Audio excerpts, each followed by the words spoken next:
자, 프리폼 모델링 첫 시간에 몸 상태도 그닥 좋지 않았고, 심지어 뭐 퓨전 360도 모델링 하다가 에러가 한 번 나고 이래가지고 작업이 뜻대로 진행이 잘 안 됐죠. 요청하신 강의 녹화 영상을 핵심만 좀 압축해서 진행을 해보도록 하겠습니다. 의자 상판을 만드는 데 있어가지고 필요한 배경 이미지를 보내드렸을 거예요. 자, 인서트 메뉴에 캔버스 선택하셔서 이미지를 불러옵니다. 클라우드상에 이미지가 없기 때문에 컴퓨터에서 다운로드 받은 위치에서 이미지를 찾아옵니다. 자, 그러면은 오리진 좌표 플랜이 이렇게 보이고요. 저는 YZ 평면을 선택을 하겠습니다. 여기를. 자, 이미지가 들어왔죠? 일단 OK 하시고요. 크기는 나중에 맞출 수 있어요. 자, 라이트 뷰, 오른쪽 뷰에서 보시면 이미지를 정면으로 보게 됩니다. 자, 캔버스 브라우징 하셔서 캔버스 개체를 선택하시고 오른쪽 클릭해 보시면 여기에 캘리브레이트라는 메뉴가 있습니다. 캘리브레이트 메뉴. 자, 캘리브레이트 메뉴를 클릭하셔서 의자 맨 꼭대기 지점부터 상판 맨 부분을 수직으로 최대한 근사치로 맞추셔서 수직으로 이 정도 되겠죠? 이 지점까지의 거리를 450 정도로 맞춥니다. 그럼 이미지가 이렇게 확대가 될 거예요. 자, 우리가 좀 모델링을 좀 편하게 하려면 의자 정중앙, 특히 이제 다리가 나중에 회전 대칭으로 배열이 될 거기 때문에 다리와 다리 사이의 정중앙에 이미지 배치가 되는 게 좋고요. 그다음에 의자 다리도 어느 정도 XY 평면상에 맞아야겠죠. 그래서 이미지를 이동하면 좋은데 이 일반적인 무브 카피 명령 가지고 이동이 안 돼요. 왜냐면 모델링 할 때 일반적인 모델링 오브젝트하고 같이 쓸려 다니는 경우들이 생기기 때문에 그걸 방지하기 위해서 이 캔버스는 일반적인 무브 카피 명령으로 이동이 안 됩니다. 그래서 캔버스 개체를 다시 한번 선택하시고 오른쪽 클릭해 보시면 여기에 edit canvas라는 명령이 있습니다. edit canvas 명령을 열면 이미지를 이동할 수 있거든요. 그래서 의자와 의자 다리가 다리 두 개가 서로 대칭이 되게 중앙점을 잘 잡아주시고, 그리고 의자 다리도 각도가 조금 이상하긴 하지만 얼추 한 중간 정도, 두 다리 사이의 중간 정도 높이를 선택하시면 대충 그 위치가 맞을 거예요. OK 하시면 이제 모델링 할 준비 끝났습니다. 자, 그러면 공간상에서 보면은 이미지가 이렇게 배치가 돼 있죠. 오른쪽 뷰에서 봤을 때 정면이 됩니다. 자, 프리폼 모델링에서 폼을 생성하는 방법은 유일하게 이 버튼 딱 하나예요. 크리에이트 폼. 그리고 일반적인 그 툴바에도 프리폼에 관련된 명령어들은 나와 있지 않습니다. 이 버튼을 눌러야 게시가 되고, 이걸 빠져나오면 두 번 다시 또 이 프리폼에 관련된 메뉴들을 만질 수가 없게 돼요. 자, 폼을 한번 만들어 봅시다. 자, 크리에이트 폼 하시고 지금 이제 박스 타입으로 이제 시작을 할 겁니다. 박스 타입으로 시작을 할 건데, 자, 원점에다가 선택을 하셔서 하셔서 만드시는데, 뭐 XY 평면이든 뭐 YZ 평면이든 어느 쪽이든 관계는 없어요. 자, 대신에 주의하셔야 될 게 디렉션이 원 사이드가 아니고 시메트릭으로 놓으셔야 돼요. 우리가 이제 원점에 의지해서 전후좌우 대칭으로 만들 거기 때문에 시메트릭 옵션을 반드시 선택을 해주시고요. 그 다음에 렉탱글 타입은 센터로 놓습니다. 자, XY 평면 선택하고 원점이 이제 클릭이 되죠. 자, 원점을 클릭을 하게 되면 치수를 입력할 수 있게 되는데, 이때 치수를 강제로 입력하지 마시고요. 그냥 클릭하세요. 나중에 조정할 수 있고요. 치수를 강제로 입력을 해놓으시면 폼 생성 초기에 만져야 되는 몇 가지 옵션이 뜨질 않습니다. 그래서 지금은 그냥 대강 어린 짐작으로 클릭을 해 놓습니다. 그러면 생성이 되겠죠? 그러면 이 박스 형태의 폼에 대한 메뉴들이 나오는데요. 여기서 치수를 정할 수 있고요. 지금 정리를 한번 해볼게요. 자, 450mm, 다음에 랭스 페이스, 이 세그먼트는 그냥 둡니다. 450, 그 다음에 450. 정육면체 형태를 만들어 주시고, 그 다음에 제일 중요한 건 이 시메트리 값. 이 시메트리 값을 미러로 놓으시는데, 이걸 미러로 바꾸시게 되면 대칭축이 어딘지 선택할 수 있게 돼 있어요. 그래서 랭스 방향, 그 다음에 위스 방향, 헤이트 방향, 혹은 두 개 이상을 동시 선택도 가능합니다. 하지만 지금은 랭스 방향으로만 좌우로만 대칭이 되게끔 이렇게 설정을 할게요. 초록색 라인이 보이면 정상입니다. 자, 이렇게 해서 OK 해줍니다. OK 해주시고요. 그 다음에 오른쪽 뷰로 가볼까요? 오른쪽 뷰로. 자, 위치를 대충 맞춰야 되는데, 이게 지금 최종적인 형태인 이렇게 곡률이 들어가 있는 T스플라인 형태로 되어 있기 때문에, 편집할 때 조금 어려울 수 있어요. 그래서 브라우저상에서 바디 카테고리를 여셔서 방금 만들어진 폼을 오른쪽 클릭해 보시면 여기 디스플레이 모드가 있습니다. 물론 이 디스플레이 모드 명령은 폼 메뉴에 이 디스플레이 모드도 물론 있어요. 근데 이거는 모델 공간 전체에 작용하는 명령어고요. 이 해당 오브젝트 하나만 영향을 미치게 하려면 개별 오브젝트에서 선택하셔야 됩니다. 그래서 디스플레이 모드 들어가시면 여기 세 가지 타입이 있습니다. 박스 타입이 있고, 그 다음에 원래의 모양과 최종 결과물을 동시에 보는 이렇게 컨트롤 프레임 모드가 있고, 그 다음에 최종 결과만 보는 스무스 디스플레이 모드가 따로 있습니다. 지금은 이제 편집 중심으로 갈 거기 때문에 박스 디스플레이 모드로 하겠습니다. 자, 오케이 합니다. 자, 이러고 나서 얘를 편집을 하려면 우리가 솔리드 명령에서 다루던 그 명령어들 가지고는 조금 어려워요. 그래서 전용의 도구를 제공을 하고 있습니다. 그래서 Modify 메뉴에 들어가 보시면 Edit Form이라고 있어요. Edit Form. 그러면 이렇게 대화 상자가 열립니다. 먼저 맨 아래에 있는 셀렉션 필터부터 볼게요. 자, 버텍스, 엣지, 그 다음에 페이스, 그 다음에 올. 요거는 이제 세 가지 중에 아무거나 선택할 수 있어요. 이렇게 엣지도 선택할 수 있고, 면도 선택할 수 있고, 점만 따로 잡을 수도 있고, 이렇게 돼 있죠. 지금은 이제 전체적으로 그 위치를 정렬을 해야 되기 때문에 맨 마지막에 있는 바디 타입으로 놓고 선택을 하면 전체 폼이 다 선택이 됩니다. 이 상태에서 이동 하셔가지고 대충 높이 값을 비슷하게 맞춰줘요. 자, 됐죠? 정확할 필요는 없어요. 이렇게 맞춰주시고 나서 그 다음에 페이스 상으로 들어가셔서 쓰지 않을 페이스들을 지울 겁니다. 이렇게 지우시면, 자, 오른쪽 클릭하셔가지고 여기 딜리트 메뉴가 있어요. 그래서 여기 딜리트 가지고 이렇게 지우시면 되고요. 그 다음에 요 페이스들은 개별적으로 선택해서 이렇게 지우셔야 되는데, 지우게 되면 지금 시메트리가 걸려 있기 때문에 반대편에 있는 이 대칭축 반대편에 있는 페이스들도 같이 삭제가 될 겁니다.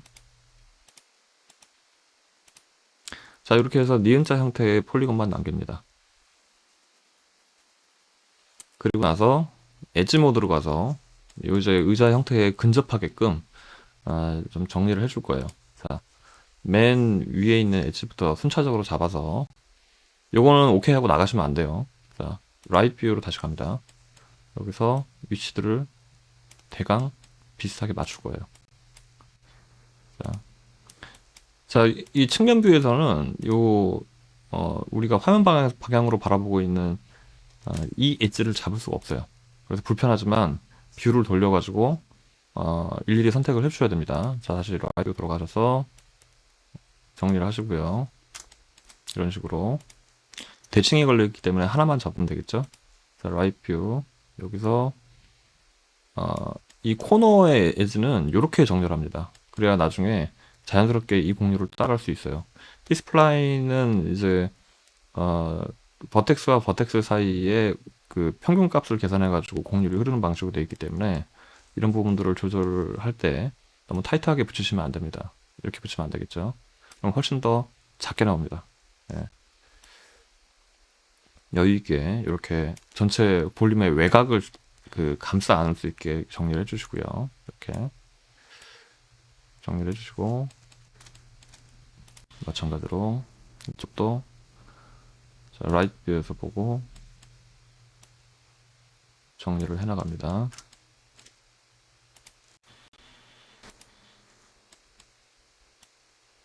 이렇게 정리를 이렇게 해볼까요? 이렇게 정리를 해볼게요. 이런 식으로 될까요? 자, 이렇게 정리를 해놓으면 전체 모양은 이제 이런 형태가 됩니다. 아까 제가 뭐 편집하다가 실수해가지고 좀 한쪽이 기울어진 것 같은데 뭐 당황하지 마시고 이거는 버텍스 잡아가지고 탑뷰에서 보시고 맞춰주시면 되겠어요. 뭐 이런 거 가지고 뭐 모델링이 잘못되거나 하지 않습니다. 조금 뭐 이 엉덩이 닿는 부분이 좀 크니까 약간 좀 넓혀 놓으셔도 관계 없을 것 같아요. 이 정도 해볼까요? 이렇게. 네. 이제 이런 모양이 되겠죠. 자, 그 다음에 페이스 셀렉션 필터를 선택하셔서 전체 페이스들을 다 선택을 해봅니다. 뭐 한쪽만 잡으시면 되겠죠. 자, 이 상태에서 아까 설명하지 않았던 맨 위에 트랜스폼 모드를 보시면 멀티 모드가 있고 그 다음에 트랜슬레이션 모드가 있고 요거는 이제 좌표로 이동하거나 할 때 쓰겠죠. 그 다음에 요거는 로테이션 모드 회전시킬 때, 그 다음에 이건 스케일 배율을 조정할 때 지금은 스케일 모드 선택하셔서 요거를 이제 Alt 키를 누르고 기지모 잘 보신 다음에 이렇게 드래그 해봅니다. 드래그 Alt 키 누른 상태에서. 근데 이제 한쪽만 선택하니까 제 아무리 대칭이어도 우리가 원하는 모양이 안 나오죠. 취소하시고 컨트롤 키를 눌러가면서 전체 페이스를 다 선택해 주십시오. 그 다음에 다시 한번 Alt 키를 누른 상태에서 드래그 해보시면 이렇게 마우스 왼쪽 오른쪽 방향에 따라서 확대되거나 혹은 축소되거나 이렇게 될 겁니다. 자, 전체 가로폭의 한 2분의 1 정도 되게 2분의 1이나 한 5분의 한 3 정도 되게 이렇게 적당히 위치 조정해 주시면 옆에서 봤을 때 이렇게 튀어나와요. 이렇게요. 이런 모양이 되면 안 되겠죠. 자, 그래서 선택 풀지 마시고 다시 오른쪽 뷰에서 보시고 그 다음에 트랜스폼 모드에서 트랜슬레이션 선택하셔도 되는데 뭐 멀티도 관계없어요. 자, 이 상태에서 그대로 이동하셔서 최대한 근사치로 맞춰 놓겠습니다. 자, 그 다음에 이제 새로이 파생된 면들, 이 분할된 면들을 조정을 해서 의자 모양을 좀 그럴싸하게 맞출 건데 지금부터는 설명 없이 그냥 화면만 보시면 될 것 같아요. 네. 자, 그래서 어떻게 정리를 해나가는지를 화면 집중해서 잘 보시기 바랍니다. 자, 지금 선택하고 있는 엣지는 바깥쪽 엣지죠. 그죠?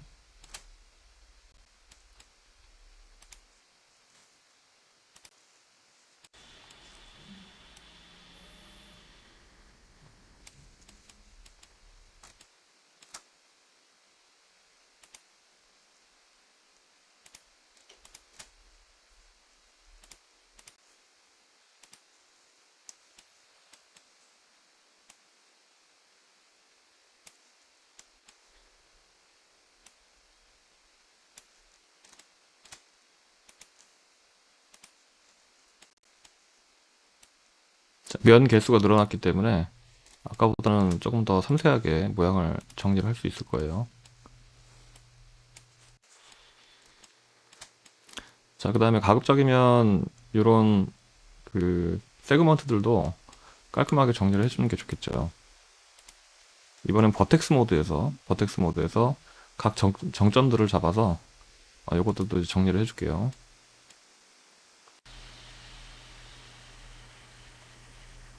요번에는 이 의자 상판의 외곽을 보고서 정리를 해나갑니다.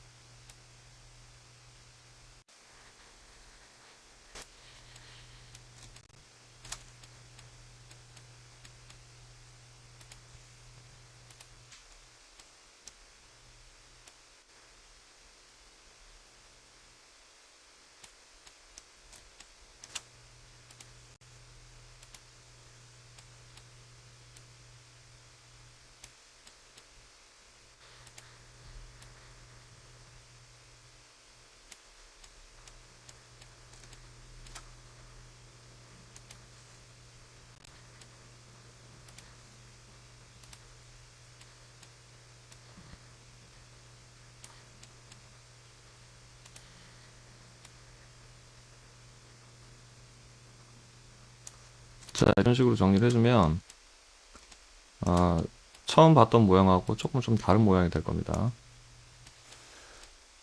자, 이렇게 약간 오목한 느낌으로 정리를 해주고요. 여러 방향에서 보시고, 좀 미흡하다라고 생각 드는 부분들은 여러분들이 직관적으로 좀 편집을 좀 해줄 필요가 있어요.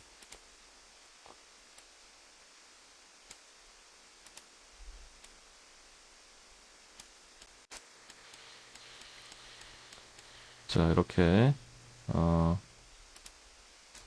필요한 부분들을 정리를 해 나갑니다. 그래서 나중에 T스플라인 모드로 전환해서 봤을 때 모양이 이상하면 계속해서 이 작업을 반복적으로 진행을 하시면 돼요. 자, 그리고 의자 등판 같은 경우도 지금 약간 너무 평평하게 좀 위치가 돼 있어서 조금씩만 앞으로 당겨서 자연스러운 모습이 될 수 있게끔 정리를 좀 해줄게요. 뒤로 넣어줘야겠네요. 약간 이것도 조금 더 뒤로 보내고요. 이 부분도 조금만,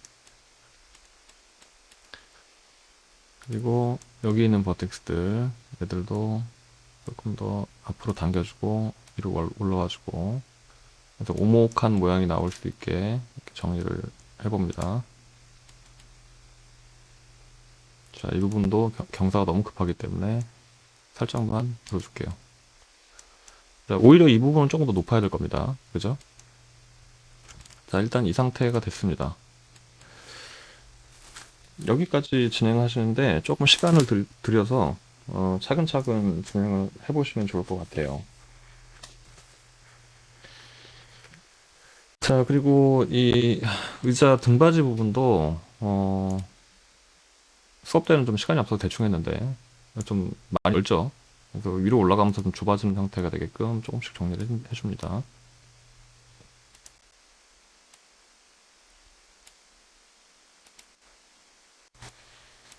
그래서 오른쪽에서도 한번 보시고 왼쪽에서도 한번 보시고 그럴싸한 형태가 돼가는지 잘 정리를 해볼게요. 자, 이 부분 좀 제일 깊은 쪽 버텍스인데 너무 많이 내려왔네요. 상대적으로 조금씩 더 끌어올려 주겠습니다.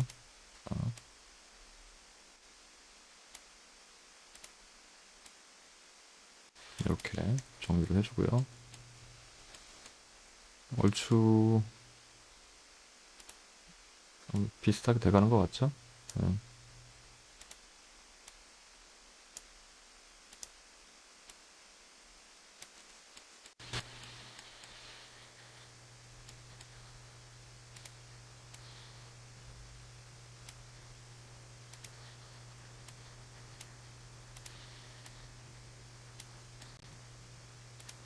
자, 좀 더 세부적으로 만지겠습니다. 네. 일단 이 정도에서 한번 진행을 해보죠. 이렇게. 자, 이렇게 정리를 하고 나서, 음, 지금 원형이 이렇게 만들어졌을 때 최종적인 결과가 어떻게 보일지 한번 봐야 되는데, 이거를 아까 우리 디스플레이 모드 사용했었잖아요. 그래서 일단 에디트 폼 모드는 오케이 해서 일단 나와주시고요. 절대 이 피니시 폼 버튼을 누르시면 안 돼요. 그럼 완전히 편집 모드가 종료가 돼 버리기 때문에 이건 아직 누르지 마시고, 아까 보셨던 것처럼 브라우저에서 바디 오른쪽 클릭하셔서 디스플레이 모드를 이렇게 두 번째 컨트롤 프레임 디스플레이 모드로 바꿔서 봅니다. 바꿔서 봤을 때 지금 우리가 편집하던 원형이 여기 있고요. 결과물이 어떻게 보이는지 이렇게 한번 볼 수 있겠죠.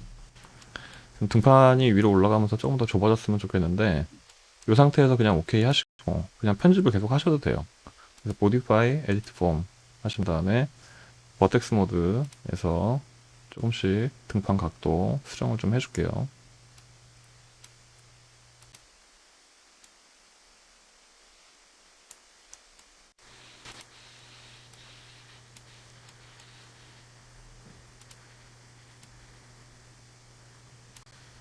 아담하게 좀 오목한 모양이 나올 수 있게 정리를 해가고 있는데, 근데 문제는 이렇게 여러분들이 이렇게 옆에서 봤을 때 곡률이 자연스럽게 이어지지 않고 뭔가 깨진 것처럼 보여요. 심지어 뒤를 보면 면이 뭐 이상하게 접힌 모양처럼 보이거든요. 다시 볼까요? 자, 일단 헷갈리니까 일단 캔버스는 일단 숨기고요. 숨기고요. 일단 모양을 보면 뭔가 좀 많이 접힌 것 같은 좀 불편한 모양이에요. 깔끔하지가 못하고. 그다음에 면이 어느 방향으로 접혔는지 정확하게 알기가 어렵죠, 이 상황에서. 자, 그래서 edit form 명령은 여러 번 계속 불러낼 수 있습니다. 그래서 버텍스 모드에서 전체 버텍스 다 선택하시고 나면 요 밑에 link tangent handle이라는 그 명령이 활성화가 됩니다. 요건 전체 버텍스 혹은 복수의 버텍스를 선택했을 때만 나와요. 그래서 요 버텍스하고 버텍스 사이에 요게 이제 컨트롤 핸들이라 그러는데 이 컨트롤 핸들이 각 버텍스를 지날 때의 임계 값들을 조절하게 돼 있어요. 각도 임계 값들을 조절하게 돼 있는데 이것들을 인접해 있는 버텍스들을 서로 상호 참조해서 부드러운 값이 될 수 있도록 탄젠트 컨스트레인츠를 맞춰주는 역할을 합니다. 그래서 이걸 한번 눌러주시면 재계산을 하면서 깔끔한 모양으로 정리가 됩니다. 자, 이거를 한번 이렇게 살펴보신 다음에 추후에 추가적으로 좀 더 편집을 하시게 되면 계속적으로 버텍스를 복수로 선택하셔서 링크 탄젠트 핸들 버튼을 눌러가면서 계속적으로 곡률 체크를 하셔야 돼요. 자, 편집을 조금 더 해볼게요. 지금 이 버텍스 전 조금 더 내려갔으면 좋겠네요. 그래서 좀 많이 내려가도 될 것 같아요. 그래야 좀 편하겠죠? 그리고 버텍스가 좀 앞으로 좀 나왔으면 좋겠는데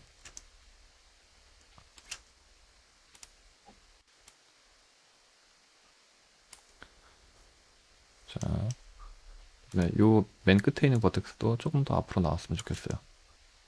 아니지, 얘가 아니고 요 버텍스가 조금 더 앞으로 나왔으면 좋겠어요. 그게 좀 더 이렇게 편안하게 오목한 모양이 될 것 같거든요. 동의하시나요? 자, 그 다음에 등받이도 모양을 조금 더 정리할게요. 네, 좀 더 날렵하게.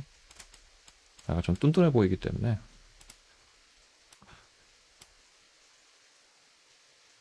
그 다음에 높이를 좀 들고요. 로보텍스도 약간 올라가고. 이렇게 정리를 합니다. 자, 이렇게 해서 또 불연속 곡률이 나올 수 있을지도 몰라서 이 부분도 마찬가지로 전체 버텍스 다시 한번 선택하시고 방금 보신 것처럼 이렇게 빨간색 그 버튼들이 나오지 않게 링크 탄젠트 핸들이 뜨지 않으면 곡률에 크게 문제가 없는 걸로 보시면 돼요. 자, 일단 이 상태에서 오케이 하겠습니다. 디스플레이 모드는 이번에는 이렇게 스무스 디스플레이 모드로 바꿀게요. 이런 모양이 보일 거예요. 전체적으로. 자, 지금 쭉 한번 살펴보니까, 자, 이 부분이, 이렇게 허벅지가 닿는 부분이 조금 더 높았으면 좋겠다는 생각이 좀 드네요. 앞부분 좀 더 내렸으면 좋겠고요. 이런 것도, 세세하게 한번 정리를 해봅시다. 자, 그 다음에 등받이 쪽도 이 부분은 앞으로 좀 더 나가고, 요 끝부분은 좀 더 뒤로 왔으면 좋겠죠? 자, 디스플레이 모드, 다시, 컨트롤 프레임 디스플레이 상태로 바꾸고요. 그리고 modify, edit form. 자, 컨트롤 키를 눌러서 두 개 이상의 버텍스들을 동시에 컨트롤할 수도 있습니다. 자, 지금은 이제 사진 보지 않고 사진하고 무관하게 우리가 이제 가장 자연스럽다고 생각되는 모양으로 편집을 할게요. 자, 이렇게 정리를 해주고, 자, 이 부분도 너무 높이가 없어서 밋밋해 보이기 때문에 조금 더 들어 올립니다. 그리고 앞으로 좀 전진했으면 좋겠어요. 자, 그 다음에 이어 버텍스와 이어 버텍스, 이거는 조금 내려서 좀 차이를 좀 뒀으면 좋겠네요. 자, 이어 버텍스들을 조금 더 정리할게요. 높이 좀 더 주고 앞으로 좀 더 나오면 아까보다는 조금 더 다이나믹한 모습이 되겠죠. 자, 전체 곡률 문제 없는지 다시 한번 확인하고요. 자, 약간 곡률에 불연속인 부분이 생겨서 요 아이콘이 떴죠. 다시 한번 눌러줍니다. 자, 정리가 됐고요. 오케이. 자, 편집은 일단 여기까지 하고. 자, 그 다음에 이제 얘는 얇은 면 한 장이에요. 면 한 장이기 때문에 음, 뭔가 조금 두께를 만들어줘야 되는데, 특히 사진에서 봤을 때는 엣지 부분이 아주 강하게 접혀 있는 것 같은 모양이었죠. 그래서 마지막으로 지오메트리를 몇 개만 더 추가하겠습니다. 자, 엣지 모드 가셔서 이렇게 최외곽 엣지만 선택을 해주세요. 이렇게 다시 컨트롤 키를 눌러가면서 이렇게 실수하지 말고 최외곽 엣지만 선택을 해줍니다.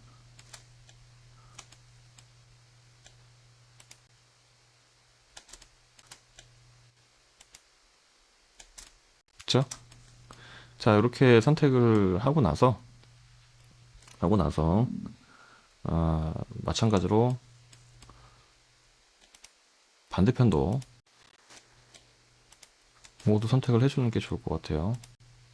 왜냐면 한쪽만 잡고 작업을 하게 되면 대칭이긴 하지만 이 가운데 부분이 연속이 안 돼서 갈라질 수가 있기 때문에 전체 엣지 다 선택하고요.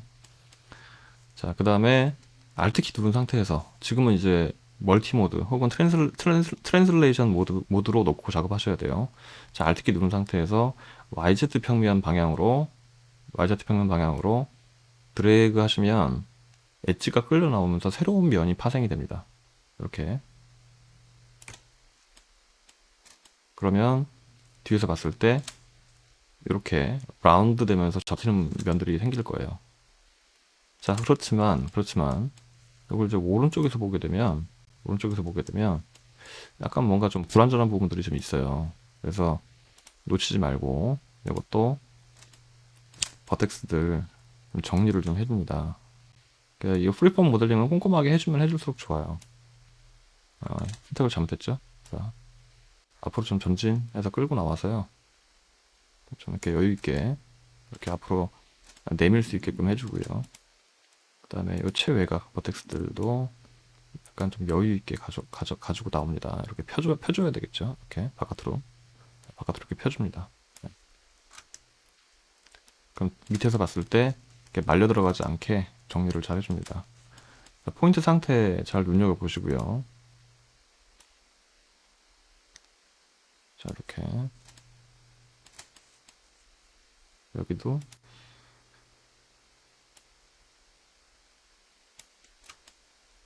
전후좌우로 방향을 잘 돌려가면서 지금 모양이 어떻게 형성되고 있는지를 잘 파악을 하시는 게 중요합니다.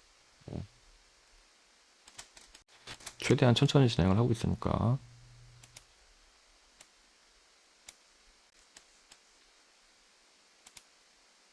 자, 이 부분은 높이로도 그다음에 옆으로도 조금 더 확대가 돼야겠죠. 밑에서도 보시고 자연스럽게 접혀 들어가는지 이 모양을 좀 확인하세요. 자, 그리고 나면 맨 마지막으로 이 최외곽 이것도 좀 들어 올려서 자연스럽게 이렇게 T스플라인이 흐르는 모양을 잘 보시고 모양이 잡힐 수 있게끔 정리를 해줍니다. 조금 더 들었으면 좋겠어요. 바깥으로 좀 더 나갔으면 하고요.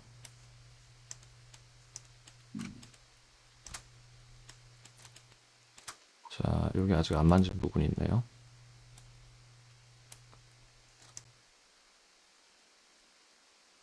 뒤에서도 이 T스플라인의 흐름을 잘 보고 모양을 가늠을 해보시기 바랍니다.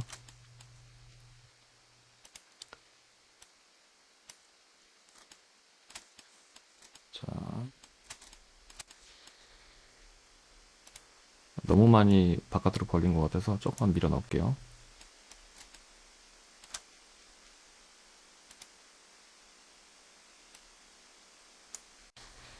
자, 이 정도 정리를 하고 나면 뒤에서 봤을 때 모양이 자연스럽게 지금 나오고 있는지를 확인해 주시는 게 좋아요.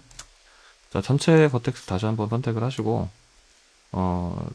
요 탄젠트 핸들에 문제가 없는지, 곡률 연속에 문제가 없는지 확인해 보시고요. 지금 현재는 문제가 없습니다. 이 상태에서 오케이 합니다. 그럼 대강 이제 틀은 다 잡힌 것 같아요. 자, 그럼 이제 마지막으로 할 일은, 이게 두께가 없기 때문에 이제 두께를 만들어줘야 됩니다. 두께를 만들어줘야 되는데, 두께를 만들기 위해서는 요 에디트 폼 모드를 종료를 하고 나가야 돼요. 그래서 드디어 피니시 폼 해가지고 종료를 하고 나옵니다. 일단 종료를 하고 나오면 다시 재편집을 하기는 쉽지가 않아요. 요 폼을 에디트 피처 해가지고 다시 들어가는 방법도 있긴 합니다만, 이 경우에 좀 에러가 나는 경우가 아직까지는 조금 있는 것 같아요. 그래서 그 방법은 추천하지 않고요. 가급적이면 한번 편집할 때 깔끔하게 끝내는 걸 추천드립니다. 자, 이제 면 방향이 좀 뒤집혔는데, 나중을 위해서 면 방향 한번 좀 뒤집을게요. 자, 모디파이 메뉴 들어가셔서, 어,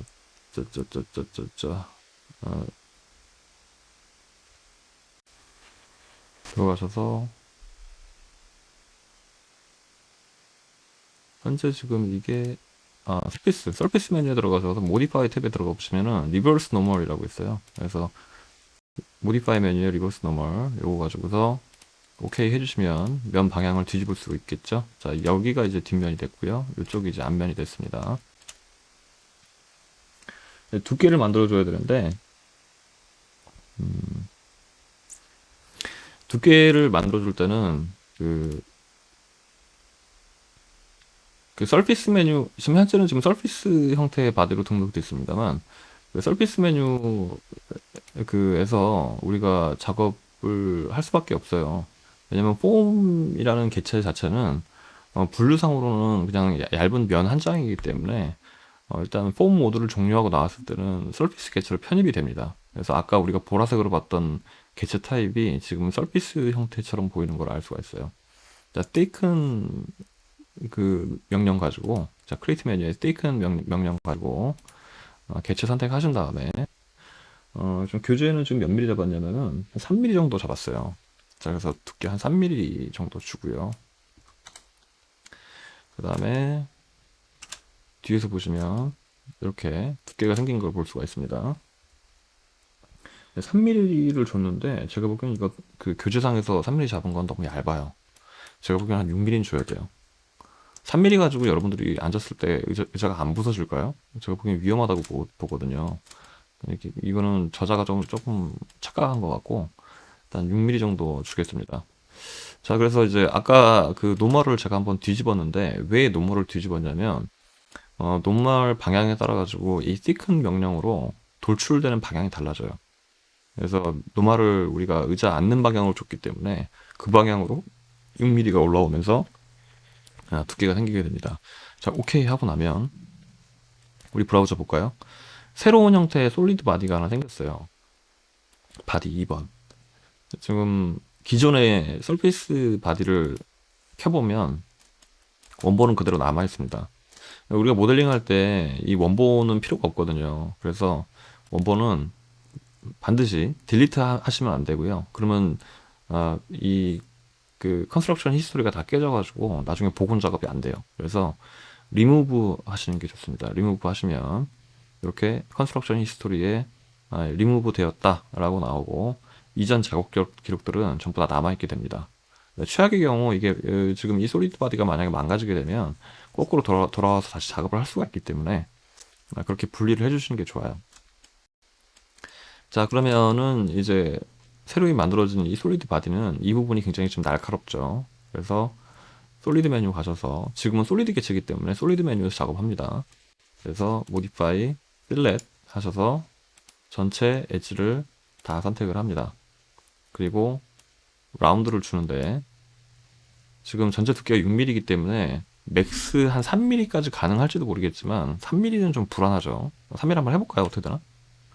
에러 납니다. 네, 3mm까지 못합니다.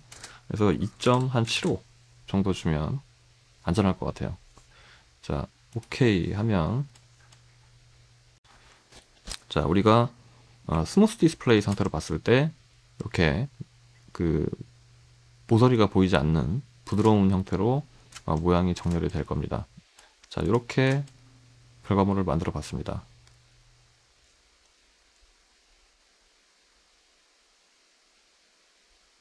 여러분들도 이거 차근차근 한번 따라해 보시면 특별히 어려운 건 없어요.